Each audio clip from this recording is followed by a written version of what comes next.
Breaking news. Di sini saya melaporkan bahwa telah terjadi fenomena baru yang kini merubah cara pandang dan juga budaya baru yang terjadi di masyarakat Indonesia. Tepat sekali, budaya pembayaran lewat scan QR. Hai, halo guys, kenalin aku Aulia Nur Azizah. Aku adalah mahasiswa Antropologi Budaya S1 dari Universitas Gadjah Mada. Tadi tuh berita apa ya? Betul banget, tadi tuh berita tentang budaya baru yang telah terjadi di kalangan kita, yaitu budaya pembayaran lewat QRIS. Lahirnya budaya pembayaran digital dengan QRIS adalah hasil dari disrupsi teknologi yang terjadi seiring dengan kemajuan zaman. Teknologi terus mendorong perubahan besar dalam berbagai sektor, termasuk ekonomi, di mana transaksi tunai secara bertahap digantikan oleh metode pembayaran digital yang lebih cepat dan efisien. QRIS hadir sebagai respon terhadap kebutuhan akan sistem pembayaran yang terintegrasi dan praktis. Dengan hanya menggunakan kode QR, kita bisa melakukan transaksi tanpa batasan platform atau aplikasi. Ini mencerminkan transformasi digital yang mengubah cara kita berinteraksi dengan uang dan layanan keuangan. Ini adalah salah satu contoh nyata bagaimana teknologi modern memengaruhi dan mengubah pola hidup masyarakat. Dunia yang kita tinggali terus berubah dengan cepat. Setiap hari, teknologi semakin terintegrasi ke dalam kehidupan kita, membentuk ulang cara kita berkomunikasi, bekerja, dan bertransaksi. Dalam konteks ini, digitalisasi ekonomi menjadi pilar utama dalam mendorong inklusi keuangan dan efisiensi. Salah satu inovasi digital yang tengah menjadi fenomena di Indonesia adalah QRIS. Ya, QRIS atau Quick Response Code Indonesian Standard. Sejak diperkenalkan oleh Bank Indonesia pada tahun 2019, QRIS menjadi simbol transformasi digital dalam sistem pembayaran di seluruh negeri. Namun, di balik kenyamanan yang dihadirkan, QRIS juga mencerminkan disrupsi teknologi yang membawa tantangan tersendiri. Kehadiran QRIS telah menyentuh berbagai lapisan masyarakat, mulai dari pelaku usaha mikro, kecil, dan menengah seperti UMKM, hingga konsumen yang sehari-hari melakukan transaksi di pasar tradisional, warung kecil, atau bahkan di transportasi umum. Digitalisasi dalam bentuk kode QR ini memungkinkan pelaku usaha untuk menerima pembayaran dengan mudah hanya melalui ponsel pintar. Bagi masyarakat perkotaan, QRIS mungkin terlihat sebagai inovasi teknologi yang sederhana. Namun, bagi pelaku UMKM di pedesaan, QRIS mewakili lompatan besar dalam hal akses ke layanan keuangan formal dan peluang untuk meningkatkan usaha mereka. Melalui pengenalan QRIS, Indonesia berusaha mewujudkan visinya menuju masyarakat tanpa uang tunai atau cashless society, di mana transaksi lebih cepat, lebih aman, dan lebih praktis. Digitalisasi ini memungkinkan konsumen untuk melakukan pembayaran hanya dengan memindai kode QR yang telah disediakan oleh pedagang untuk menggantikan kebutuhan uang tunai. Berapa lama nih Mas jualan somai? Dari 2017. Awal jualan somai itu berarti masih menggunakan tunai ya? Tunai, belum ada. Kenapa akhirnya Mas nih memutuskan jualan dengan QRIS? Bayarnya lewat aplikasi. Sekarang yang pegang cash. Dan ceritain nggak pengalaman Mas saat pertama kali berjualan dengan QRIS? Ya, ada udah kayak langsung cash. Kalau cash itu banyak yang nanya QRIS, banyak yang nolak, nggak bisa dari itu sih itu. Berarti manfaat yang Bapak rasain itu banyak apa aja Pak? Jadi penjualan agak meningkat sedikit, jadi enak kayak cash. Cepat dan mudah juga ya Pak? Iya, cepat mudah, bisa transfer. Kalau kendala pernah ngalami ada yang transaksi cuman di aplikasinya nggak masuk tapi besoknya udah masuk, tapi itu sekali sekarang masalah. Terus pas lagi ada masalah kendala itu masuk gimana?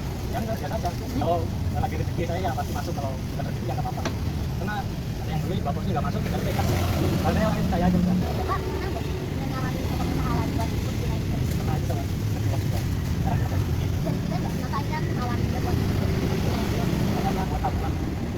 Jadi kalau megang gas kan tiap hari pasti saya pengennya jajan beli ini, kalau yang mau diambil kan buat tabungan. Kalau saya pribadi sih kalau itu rekening sendiri ya tidak saya transfer ke orang langsung biar nggak ribet, nggak ada mana dulu tanya langsung iya, dari kapanpun maupun dimana aja bisa cepat. QRIS menawarkan sejumlah manfaat nyata baik bagi pelaku usaha maupun konsumen. Bagi pelaku UMKM, QRIS membuka akses ke pelanggan yang lebih luas. Usaha kecil yang sebelumnya hanya menerima pembayaran tunai, kini dapat melayani konsumen yang lebih memilih pembayaran digital. Hal ini memperluas pangsa pasar mereka.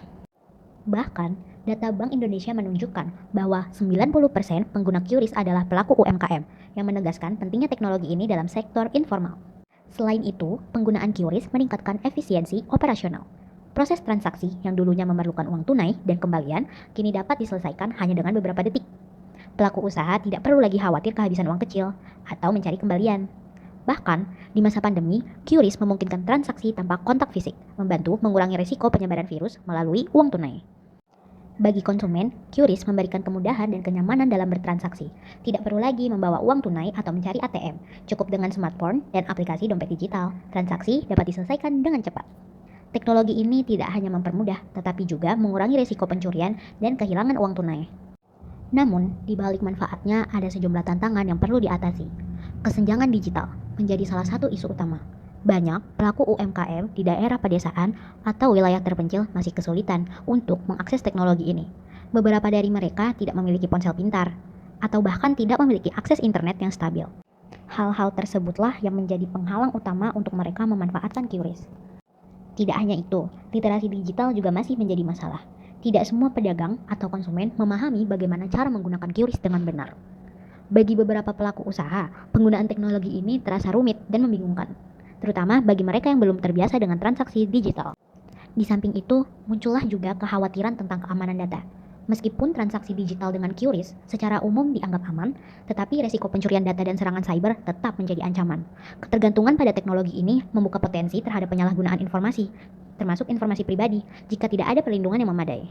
Selain aspek teknis dan ekonomi, digitalisasi melalui QRIS juga membawa dampak sosial yang signifikan.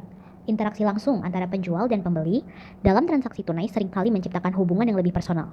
Dalam konteks masyarakat Indonesia, transaksi tunai di pasar tradisional bukan hanya soal jual beli, tetapi juga kesempatan untuk berbincang dan memperkuat hubungan sosial.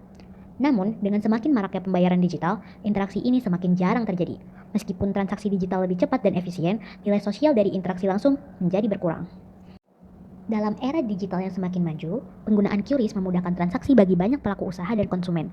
Namun, seiring dengan kemudahan ini, muncul juga potensi risiko keamanan yang harus diwaspadai, khususnya bagi para pelaku UMKM. Kejahatan cyber seperti pencurian data atau penipuan digital semakin berkembang seiring dengan semakin luasnya penggunaan teknologi pembayaran digital. Sebagai pelaku usaha, penting untuk memahami beberapa potensi ancaman dalam penggunaan QRIS. Salah satu ancaman utama adalah phishing, di mana penipu dapat memanipulasi kode QR atau informasi pembayaran untuk mencuri data atau uang dari konsumen. Oleh karena itu, selalu pastikan kode QRIS yang Anda gunakan berasal dari sumber resmi dan terpercaya, seperti Bank Indonesia atau aplikasi pembayaran yang telah terverifikasi. Selain itu, pastikan perangkat yang digunakan untuk transaksi selalu terlindungi. Menginstal software keamanan yang up to the date dan menggunakan kata sandi yang kuat untuk melindungi akun bisnis digital Anda adalah langkah penting dalam menjaga keamanan transaksi. Terakhir, waspada terhadap transaksi mencurigakan atau pihak yang meminta data pribadi melalui pesan atau email. Jangan pernah membagikan informasi penting seperti kode verifikasi atau PIN kepada siapapun, karena informasi ini hanya perlu diketahui oleh Anda. Nah, berikut adalah beberapa tips keamanan untuk pengguna QRIS. Yang pertama, verifikasi kode QR. Pastikan kode QR yang digunakan berasal dari sumber terpercaya. Jangan asal memindai kode QR yang tidak jelas sumbernya. Kemudian yang kedua, gunakan aplikasi resmi. Pastikan Anda menggunakan aplikasi pembayaran yang resmi dan telah diverifikasi oleh Bank Indonesia atau otoritas terkait. Kemudian yang ketiga, lindungi data pribadi. Jangan pernah membagikan kode verifikasi atau informasi pribadi terkait akun pembayaran digital kepada pihak lain. Yang keempat adalah periksa riwayat transaksi. Selalu cek riwayat transaksi Anda secara berkala untuk mendeteksi adanya aktivitas yang mencurigakan. Dan yang terakhir yaitu pembaruan keamanan. Pastikan aplikasi dan perangkat yang digunakan untuk transaksi selalu mendapatkan pembaruan keamanan terbaru. Dengan berhati-hati dan memahami resiko yang ada, pelaku UMKM dapat memanfaatkan teknologi QRIS secara maksimal sambil menjaga keamanan transaksi. QRIS adalah bukti nyata dari bagaimana teknologi dapat mengubah landscape ekonomi sebuah negara. Dalam waktu singkat, teknologi ini telah memudahkan jutaan pelaku usaha dan konsumen di seluruh Indonesia. Namun, untuk mewujudkan potensi penuh dari QRIS, tantangan kesenjangan digital dan literasi teknologi harus diatasi. Pemerintah dan pelaku industri perlu bekerja sama untuk memberikan akses teknologi yang lebih merata, meningkatkan edukasi digital, dan memperkuat sistem keamanan dalam transaksi digital. Sebagai bagian dari transformasi menuju ekonomi digital, QRIS tidak hanya menawarkan solusi praktis untuk pembayaran, tetapi juga membuka pintu bagi masa depan di mana transaksi digital menjadi standar baru, menciptakan ekonomi yang lebih inklusif dan terhubung. Namun, dalam perjalanan ini penting untuk tetap memperhatikan aspek sosial dan tantangan teknologi agar semua lapisan masyarakat dapat merasakan manfaat dari kemajuan ini.